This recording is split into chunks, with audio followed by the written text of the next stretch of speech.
Olá, bem-vindos de novo às minhas redes sociais. Me chamo Glauco e hoje eu darei continuidade ao tema que eu tratei no meu vídeo anterior, sobre recesso e férias forenses. Eu expliquei lá atrás sobre o recesso e as férias no âmbito civil. Eu vou tratar esse tema dentro da seara do processo penal, porque a contagem e o tratamento dos prazos dentro do processo penal, por óbvio, é diferente do processo civil. Aqui eu não falo nem de antinomia, que é o conflito aparente de normas, não é nem isso. E também vou falar que existe o princípio da especialidade dentro do processo penal. Ocorreu, claro, uma alteração legislativa recente, ainda no ano de 2022, que eu vou tratar um pouco mais para frente, que alterou a sistemática de como se trata esse prazo especificamente nesse período de recesso forense, nesse período que vai de 20 de dezembro até 6 de janeiro. E como que se conta esse prazo dentro do processo penal? Eu peço licença para fazer a leitura do que está previsto na legislação. Senhores, amigos e colegas advogados, o artigo 798 vai prever: todos os prazos correrão em cartório e serão contínuos e peremptórios, não se interrompendo por férias, domingo ou dia feriado. Aqui eu tenho o parágrafo 1º. Não se computará no prazo o dia do começo, incluindo-se, porém, o dia do vencimento. Senhores, eu trago esse exemplo logo do parágrafo 1º porque no processo penal não ocorre o que acontece dentro do processo civil. O que ocorre é uma dilação, uma prorrogação, uma extensão, uma ampliação desse prazo dentro da sistemática processual penal.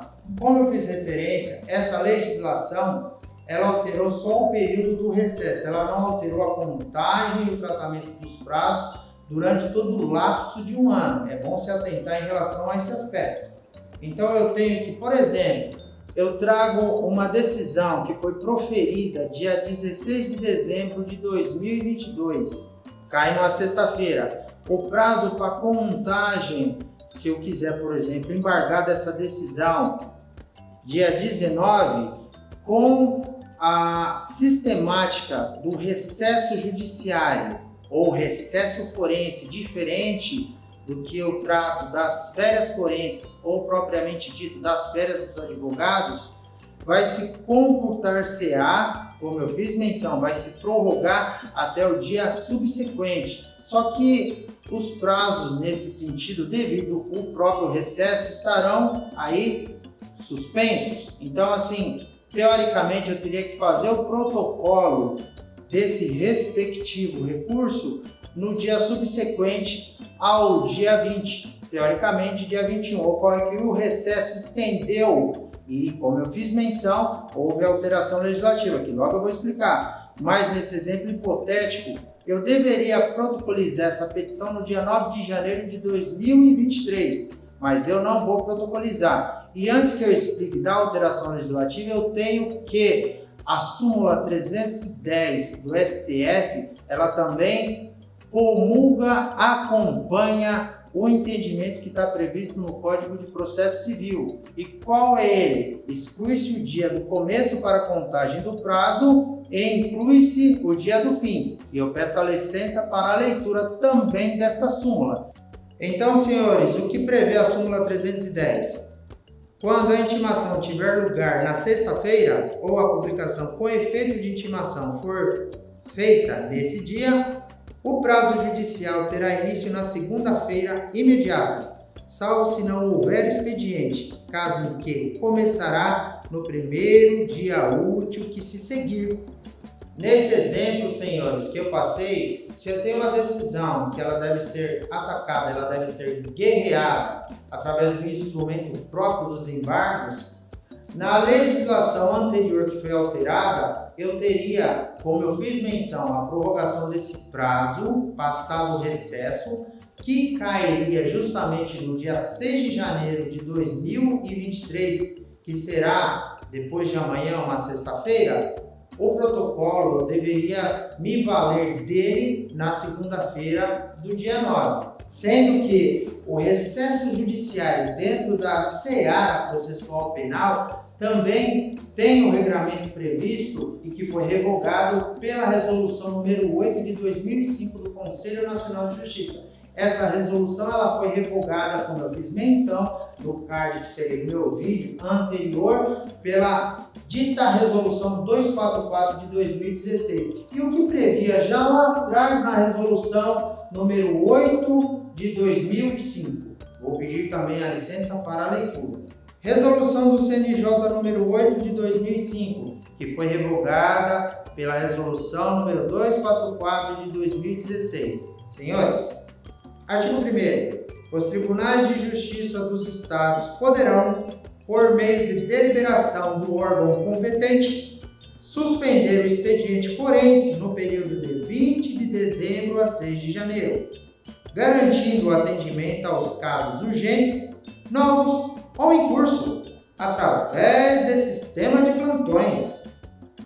Então, como eu fiz menção, essa resolução ela foi revogada pela resolução 244 de 2016. Ocorre, como eu mencionei no início do vídeo, a legislação alterou o artigo 798 do Código de Processo Penal. Foi acrescido o artigo 798-A dentro da sistemática processualística, e essa sistemática ela foi alterada pela Lei 14.365 de 2022, citada aqui, e abaixo. Todos esses assuntos, senhores colegas, estão linkados abaixo na descrição do vídeo. Essa legislação ela se harmoniza com o que já vem sendo o que eu mencionei no meu vídeo anterior, da construção da classe dos advogados sobre as aludidas e tão merecidas férias forenses, férias dos advogados, que vai do dia 7 de janeiro de um ano até o dia 20 de janeiro. Eu peço novamente licença para ler o artigo 798-A, porque ele se harmoniza, ele coloca como período de suspensão dos prazos do dia 20 de dezembro de um ano a 20 de janeiro do ano seguinte, prevendo que não vai haver nem audiências ou sessões de julgamento. Peço então a leitura para fixarmos esse ponto em relação ao que prevê a legislação específica sobre o tema. Então temos artigo 798-A. Suspende-se o curso do prazo processual nos dias compreendidos entre 20 de dezembro e 20 de janeiro, inclusive, salvo nos seguintes casos: que envolvam réus presos nos processos vinculados a essas prisões. Inciso 2º. Nos procedimentos regidos pela Lei 11.340, de 7 de agosto de 2006, a tão conhecida Lei Maria da Penha. E 3. Nas medidas consideradas urgentes, mediante o despacho fundamentado do juízo competente. Lembrando aos senhores que essa lei não tem vacatio legis. Ela entrou em vigor na data de sua publicação, conforme prevê o artigo 5º, promulgada, sancionada pelo então presidente Jair Messias Bolsonaro. Então, senhores, amigos e colegas advogados, eu tenho que a legislação processual penal ela caminhou com o que já está previsto no Código de Processo Civil e também o que já foi decidido nas resoluções 8, como eu fiz menção, e 244 do Conselho Nacional de Justiça. Ela se harmoniza com um conjunto de regras que justifica a luta dos advogados em ter um período nos finais do ano. Veja, eu faço menção, friso novamente que ela não alterou a sistemática no decorrer do ano dentro da processualística específica, mas ela vai tratar especificamente do período de recesso, que o recesso, como eu mencionei, nos dias específicos, de 20 a 6 do ano subsequente. E ali está prevista a suspensão dos referidos prazos processuais. Senhores, eu agradeço novamente quem me acompanhou até o final deste vídeo e nos veremos num próximo tema em análise, estudo e debate. Um abraço e até lá, bom descanso e boas festas!